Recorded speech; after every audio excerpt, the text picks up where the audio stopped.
So I mentioned that this Sunday, and you see it on the screens there, that last week we talked about someone from the Old Testament, a prophet named Isaiah.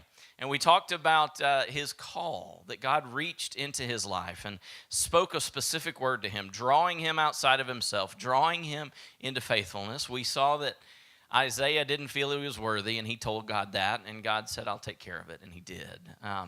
So this morning we're turning to a different part of the Old Testament, to a story that a lot of y'all will be at least somewhat familiar with.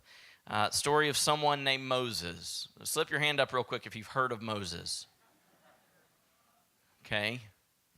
Well, if I do the same thing and in 20 minutes and you still have your hand down, then I've done something horribly wrong, okay? Because we're going to talk about Moses. Now, we all know later in life Moses looked like this. Now, we also know that when he was younger, he didn't look like that. He had a personality. He was probably just people describe he was a little more animated, and so he looked like this when he was younger. A little more animated. It's interesting to me, though, that somebody like Moses, a biblical character that a lot of us are familiar with, I mean, we get imagery of Moses from even places like Hollywood, that they have painted Moses in certain ways. And we do have those images, right? And so I don't think Moses was actually Charlton Heston. I don't think that's true.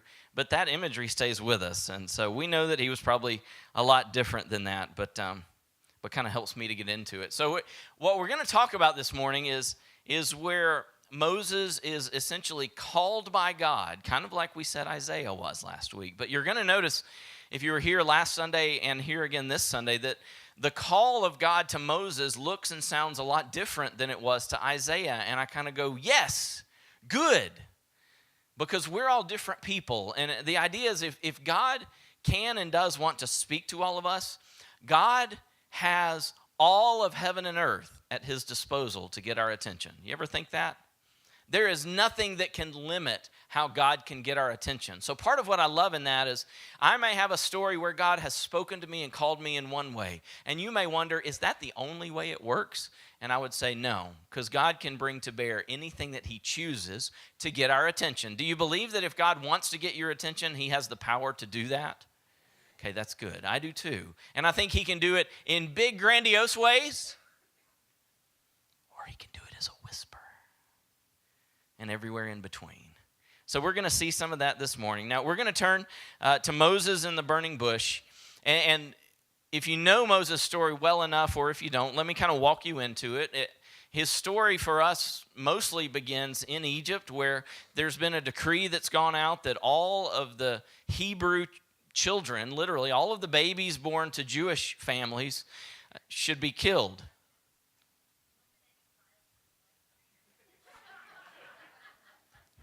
And sometimes God calls us in ways that sound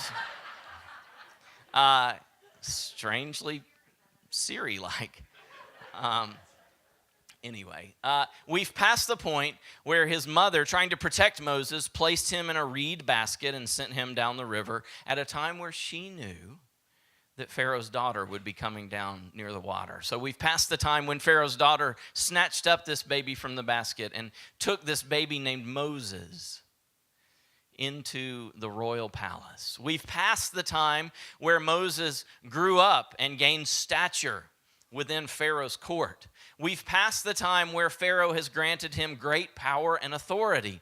We've even passed the time when Moses let his humanity maybe get the best of him. And he was out watching an Egyptian taskmaster treat one of his fellow Hebrews really poorly. And Moses' anger crept in, and he killed that Egyptian.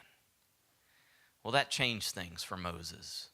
So Pharaoh basically heard what happened and essentially put a contract out on Moses. His life was in danger. So not knowing what else to do, Moses fled. And he fled way off, okay? So that's where we've come to at this point. Moses has lived many years far away from where his life was directly in danger. And so we come to this story, or part of Moses' story this morning. It's chapter 3. Moses was keeping the flock of his father-in-law Jethro. Yes, Jethro is in the Bible. Isn't that good news for us in the South? It's like, yeah, was Jethro from Tekoa? Because Tekoa's in the Bible too. Anyway, his father-in-law Jethro, who was the priest of Midian, he led his flock beyond the wilderness and came to Horeb, the mountain of God. There the angel of the Lord appeared to him in a flame of fire out of a bush. He looked, and the bush was blazing, yet it was not consumed. Then Moses said, don't you like the way sometimes the Bible simplifies things in a way that, it's just telling, but it says, then Moses said, I must turn aside and look at this great sight and see why the bush is not burned up. When the Lord saw that he had turned aside to see, God called to him out of the bush, Moses, Moses, and he said, here I am. Then he said, come no closer. Remove the sandals from your feet, for the place on which you are standing is holy ground. He said further, I am the God of your father, the God of Abraham, the God of Isaac, and the God of Jacob. And Moses hid his face, for he was afraid to look at God. Then the Lord said, I have observed the misery of my people who are in Egypt. I have heard their cry on account of their taskmasters. Indeed, I know their sufferings, and I have come down to deliver them from the Egyptians and to bring them up out of that land to a good and broad land, a land flowing with milk and honey, to the country of the Canaanites, the Hittites, the Amorites, the Perizzites, the Hivites, and the Jebusites. The cry of the Israelites has now come to me. I have also seen how the Egyptians oppressed them. So come, I will send you to Pharaoh to bring my people, the Israelites, out of Egypt. But Moses said to God, who am I that I should go to Pharaoh and bring the Israelites out of Egypt? God said, I will be with you, and this shall be the sign for you, that it is I who sent you. When you have brought the people out of Egypt, you shall worship God on this mountain. But Moses said to God, if I come to the Israelites and say to them, the God of your ancestors has sent me to you, and they ask me, what is his name? What shall I say to them? God said to Moses, I am who I am. He said further, thus you shall say to the Israelites, I am has sent me to you. God also said to Moses, thus you shall say to the Israelites, the Lord, the God of your ancestors, the God of Abraham, the God of Isaac, and the God of Jacob has sent me to you. This is my name forever, and this my title for all generations. So the call of Moses. And part of why we look at stories like this, number one, is to remind us that God calls. God calls specifically. Sometimes God calls by name. And we look to these stories to remind us that God calls, and I believe still is calling. So we learn, how does God call? And to what or to whom does God call people? Sometimes people that might look more like us than we think. So there's a part of the story that before I get into even really the meat of what I want to talk about I love that God says to Moses, take off your sandals because the ground on which you are standing is holy ground. Well, in ancient cultures, and still some cultures today, it's a really common form of deep respect that when you enter a place where respect is due, you take off your shoes. It would often be reserved for a place like a palace, a temple, the home of someone who is a very respected official in the community. So which of those three did Moses find himself in that day? A palace, a temple, or a respected home of someone in the community, influential? Which of those three? Pretty much the way I look at it, none of those three. It says he was leading the sheep beyond the wilderness. Moses was in none of those three, and yet God says, take off your shoes because you're standing on holy ground. What makes it holy ground? God's presence. So part of what I love in this story, God's presence is not limited by any place we can be. God's presence can transcend anywhere. Because the only thing that dictates whether it's holy ground is God there or not. And God can be anywhere, even way out beyond the wilderness. I love how it describes it that way. And I'm sure there's specific reference there, but for me to read it, he was leading the sheep where? Oh, it was way out. Well, how far? As far as the wilderness? Oh, you get to the wilderness and you just keep on going, right? Have y'all gotten directions like that? You going to get to that field where there used to be that tree, you know, you gone too far. You need to turn around and come back. Well, Moses was out like that. I mean, back 40, kind of, he took the sheep to the wilderness? No, he went way on beyond the wilderness. And guess what? Guess where God was? Way beyond the wilderness. And it was holy ground. So any person, any place can experience the holiness regardless of where we are. So Moses has this experience and he finds that it's holy ground, and I think it's important that we pay attention to something that happens. When God shows up in a very real and powerful way, we can expect that if that happens, it's not going to be a neutral proposition. What do I mean by that? Well, if God wants to call to you and get your attention and reach out to you and reveal himself to you, chances are that what follows is not going to be a conversation that's like God saying, hey, so just what's up? Just wanted to hang for a little bit. All right, see ya. Kind of a neutral interaction, not much taking place there. I think we can pretty much be guaranteed that if God reveals himself in a very powerful, distinct way, one that we might say is a calling, there's going to be something powerful that follows. And part of what I believe follows is a necessary human response. When God reveals himself in that powerful kind of way, it calls out something. It calls for something. There's times where if you're being called by God, God is going to call you away from something. And he may call you toward something else. But he's not just typically going to call and say, what's up? Just checking in. God's calling is far more powerful than that.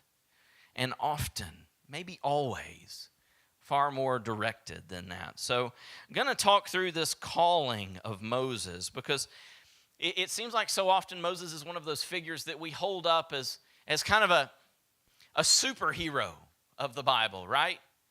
It's like, oh man, it'd be like, and for us to think that we could be like Moses, that we could find something in him that represents us is like saying, well, you just need to figure out how you can be just like Superman. It's Superman. Come on, I can't be like Superman. Clearly not. And I think sometimes we miss out because we miss part of the story. And so I want to walk through this call of Moses. And I'm going to do something. I typically don't preach in ways that are kind of like list-oriented, but I kind of have a list this morning. It's 5 things that as I studied this preparing for today, 5 things that really jumped out to me and spoke to me. And the more I thought about it, the more it occurred to me, you know what? It is not beyond the realm of comprehension that I could use these 5 things to guide my interactions with God, to guide my quiet time with God, to guide my prayer life. God, how are you calling me? And what does that look like for me today? So I'm gonna list 5 things and flesh them out for us a little bit. And I encourage you, if you're a note-taking person, I'm not saying that I think my words are so great, but I know I'm a person where if I don't write something down, it takes me about 12 seconds to forget it. So maybe there's a chance that God could speak to you through these 5 things. So the first thing I see in Moses and this call of God is the idea, listen to me. In other words, pay attention to me. Moses is out tending the flocks. It doesn't tell us that he is out on his knees praying, expecting and anticipating to hear from God. Moses isn't calling out the presence of God in this moment. God shows up and says, listen to me. And God lights a bush on fire. Got your attention, Mo? Pay attention to me. Listen to me. I am here. You don't have to light a signal fire to get me to show up. I'm already here. I'm already speaking. Listen to me. Moses responds and says, here I am. It says that God calls Moses by name. Moses, Moses. I love that idea. If Moses was tending sheep out beyond the wilderness, do you think that was a crowded place to be? My guess would be no. So it's interesting that in that moment, God uses Moses' name. There wasn't competition to hear at that point. Moses wasn't probably surrounded by dozens and dozens, right? And God says, Moses, I've got something specific for you. I am calling to you. Listen to me. There's power in calling a name, isn't there? How many of us remember when mom or dad broke out the first and middle name? Hello, you think there's power in that? Did you kind of, if that happens to you or happened to, do you kind of snap to attention even when you think about it? My parents very rarely did that. And so if I heard Bradley Charles, oh, this means business. This is serious.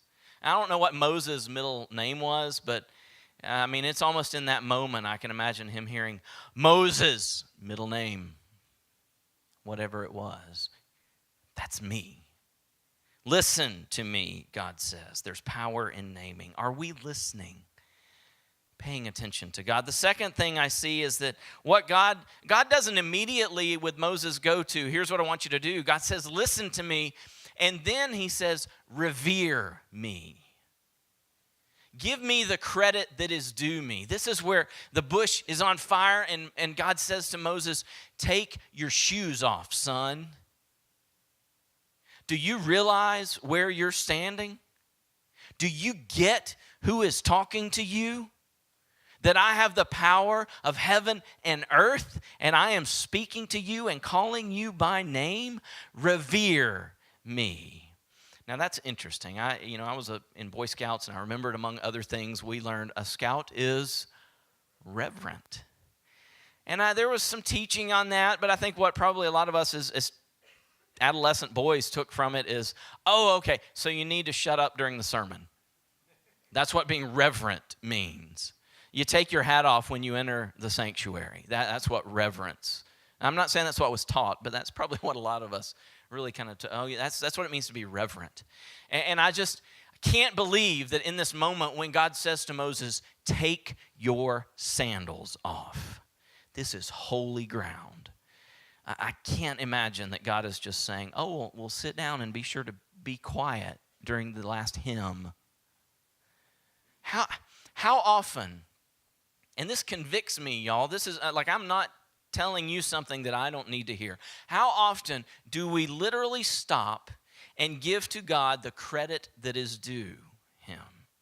If we say that if he is who we say he is, then he is worthy of a tremendous amount of awe and respect and adoration and love and worship. And I can't help but wonder, how often do I really give God the credit that is due him? Do I stop and revere God? How often do I put my mind in the mindset, this is holy ground and I don't deserve to be standing on it? But God, you've made a way. So even if it's not literal, I'm going to take my shoes off, because even that takes a little bit of extra time and effort, and it's uncomfortable. And wow, we should be uncomfortable if we're allowed to stand on holy ground. Yes? Listen to me, God says. Revere me. The third thing that I see happening with Moses is the part that so often we either love or hate.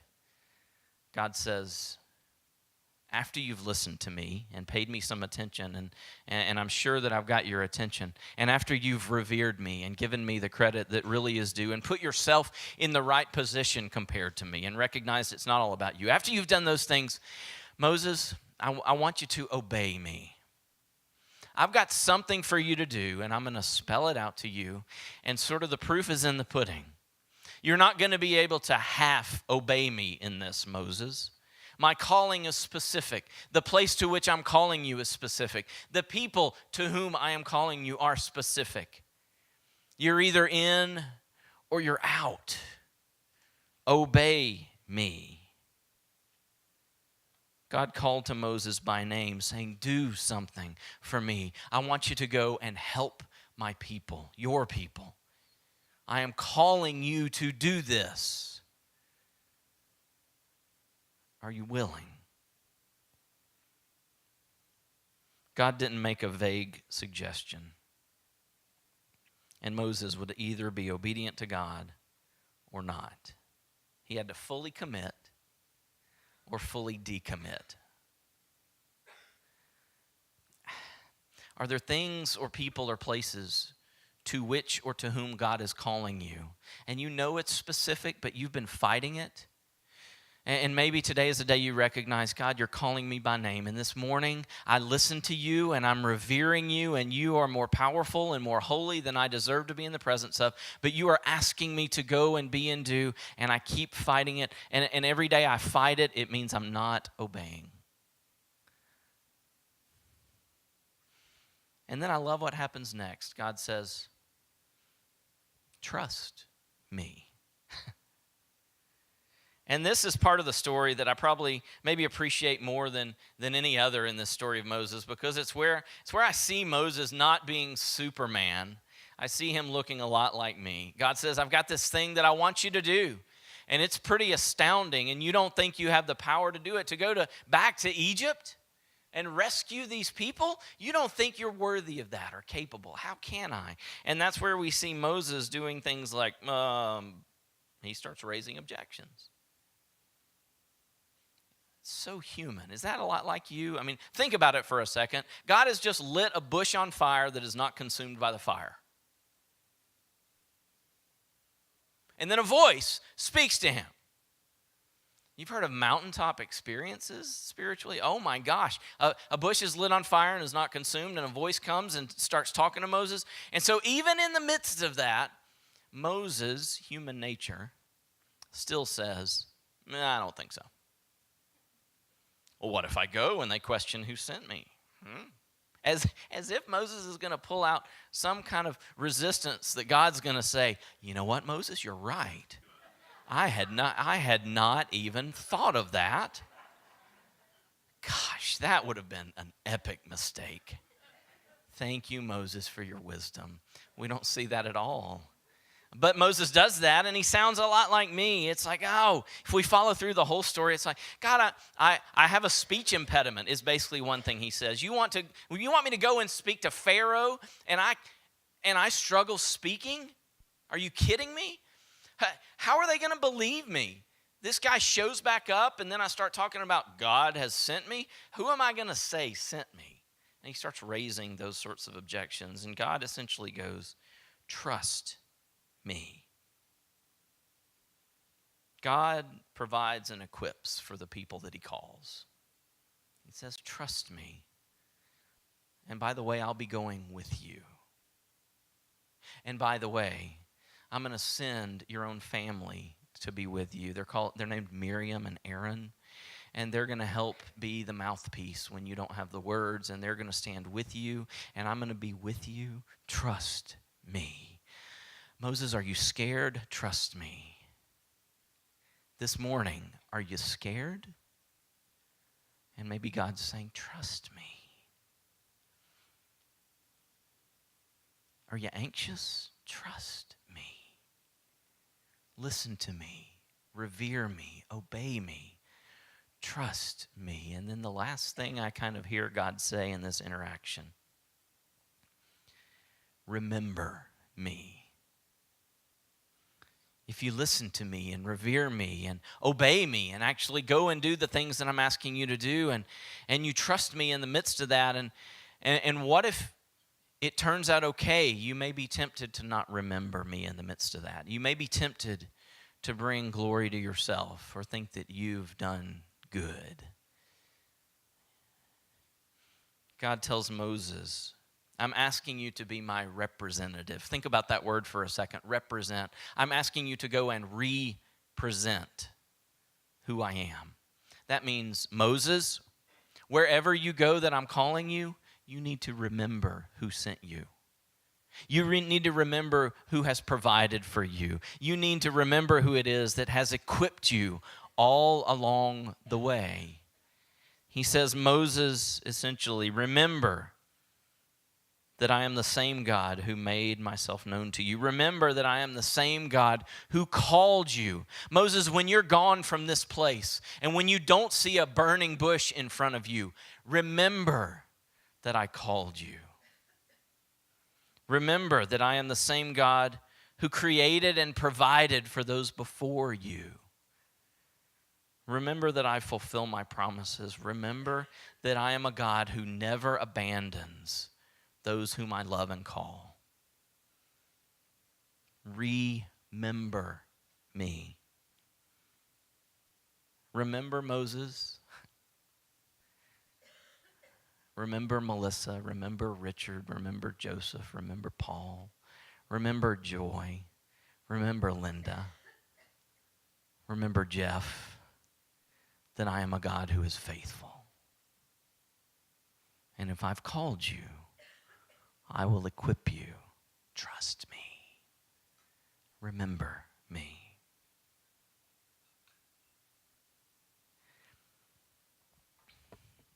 So I don't think God stopped calling people. I think he's always calling, always inviting us to do something, to be obedient. Now, some of us are going to be called to different things. Some of them may be, in the world standard, something big. Some of us may be called to something that seems really, really small and insignificant. But that list of 5 seems to guide me regardless of what the calling is. Listen to me. Are you taking the time in your days to pause and to recognize that God's present, that there's holy ground all around you if God is there? What if you started each day by simply saying, God, you're here, and I'm listening? What did Moses say? Here I am.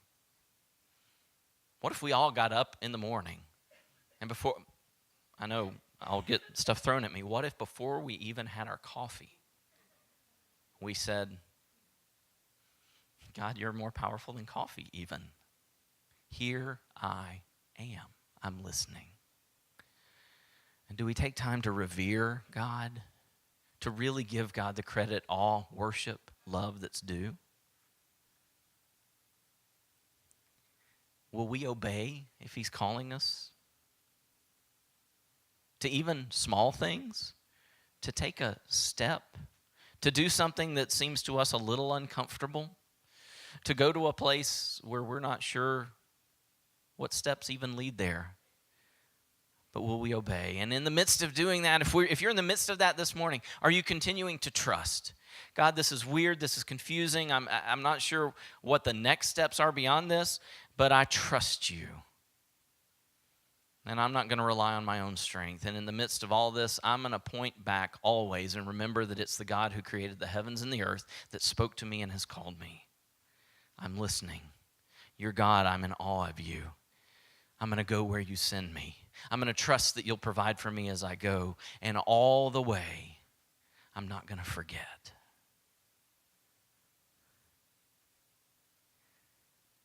I trust maybe that there's at least one of us in the room that God's calling to do something this morning, to be somewhere this morning.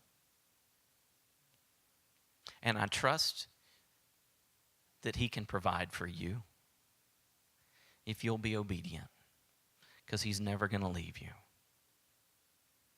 Listen to me, revere me, obey me, trust me, remember me.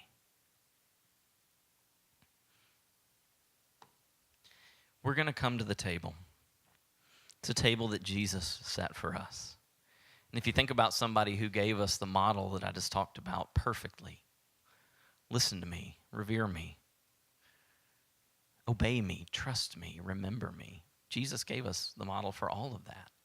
And we're going to come and receive. And I want to maybe give you permission. If you feel like you're being called in some way, but you don't even know what that is, it's okay. God can take you to that next step. So let this be a time of you to think. And I'm going to say this, and this may creep some of you out. And I don't even know if I mean this literally, but What did God say in the bush to Moses as part of revere me? Take your sandals off. This is holy ground. So I'm not saying you have to come and receive communion barefoot. I've been in places where that happened, and it was pretty amazing. But I do know this is holy ground. So whether you're wearing shoes or not this morning, the presence of God is here. So I invite you to come and receive a gift that Christ gave to us. Listen to me. Revere me. Obey me. Trust me. Remember me.